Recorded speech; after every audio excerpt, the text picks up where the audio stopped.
नमस्कार। आप देख रहे हैं आपके साथ मेरी बात। मैं प्रिय रंजन भारती। बिहार में चुनाव हिंसक होते आए हैं और ये आज का कोई नया रिकॉर्ड नहीं है। वर्षों से बिहार के चुनाव में हिंसा इसकी पहचान बन चुकी है और इस बार 2024 के लोकसभा चुनाव में भी हिंसक वारदात हुए। अब आखिरी चरण में पटना विश्वविद्यालय के अंदर एक छात्र की हत्या से मामला संगीन हो उठा है।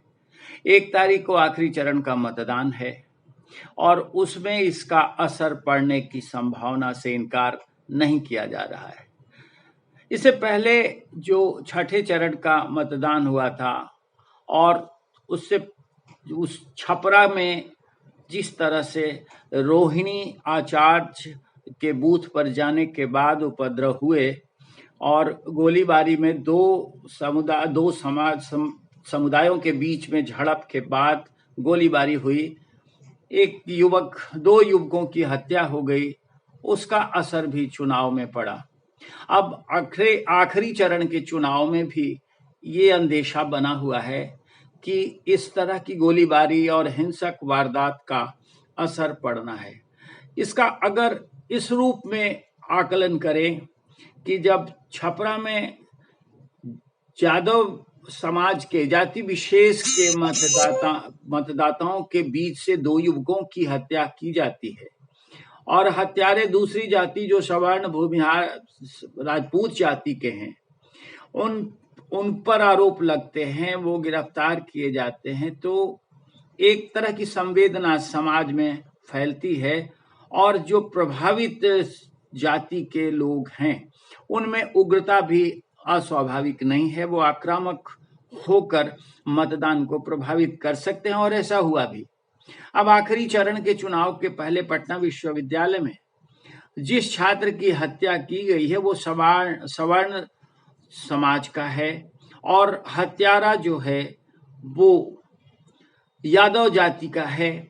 इसका भी असर कम नहीं हो सकता है। इस पर भी अगर हम मूल्यांकन करें तो देखा यही जा सकता है कि अब सवर्ण तबका जो प्रभावित है वो आक्रामक वोटिंग करेगा और आक्रामक वोटिंग से जिस तरह से यादव जाति के दो युवकों की हत्या के बाद यादव समाज में आक्रामकता फैली थी और मतदान प्रभावित हो रहा था, अब उसके मुकाबले यानी उसके प्रतिशोध में सवर्ण मतदाता भी एकाग्र होकर के और कहीं ज्यादा आक्रामक वोटिंग पर उतारू हो सकते हैं।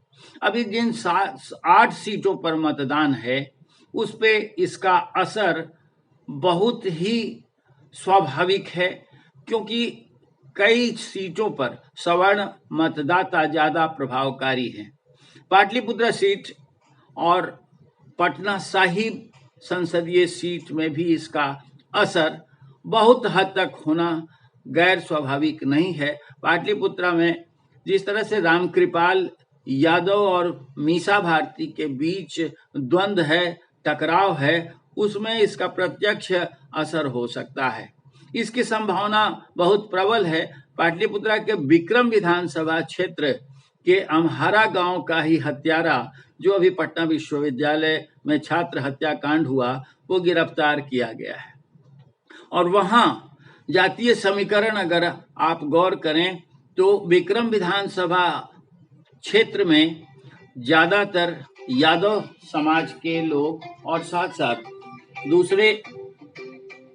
दूसरे लोग भी हैं, सवर्ण मतदाता हैं, तो उनमें इसका असर गैर स्वाभाविक नहीं है।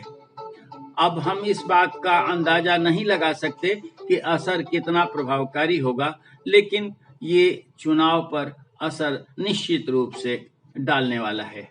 ऐसी वारदातों को अंजाम में आने से पहले प्रशासन को रोकने के कठोर कदम उठाने चाहिए, लेकिन ये नहीं हो पाया है। अब देखना होगा कि चुनाव में इसका असर कितना हद तक हो पाता है। अब